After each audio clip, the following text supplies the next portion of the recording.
உலக மக்களின் நன்மைக்காகவும் ஆன்மீக வளர்ச்சிக்காகவும் இந்த கலியுகத்தில் கலியுக நாயகனாக கல்கி அவதாரம் என்று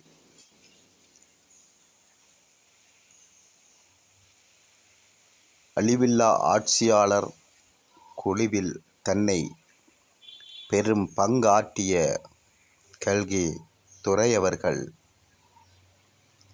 இறைபாதம் அடைந்து விட்டார் என்பது கல்கி ஆர்வலர்களுக்கு மிக பெரும் சோகத்தை உருவாக்கியுள்ளது.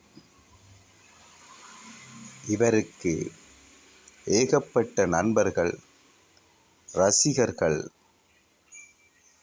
பற்றாளர்கள் இருந்தும் அத்தனை உறவுகளையும் இழந்து இன்று இறைவனடி சேர்ந்து விட்டார். இவருக்கு எமது ஆழ்ந்த இரக்கத்தை தெரிவித்துக் கொள்வோம். ஓம் நம சிவாய. சிவாய நம.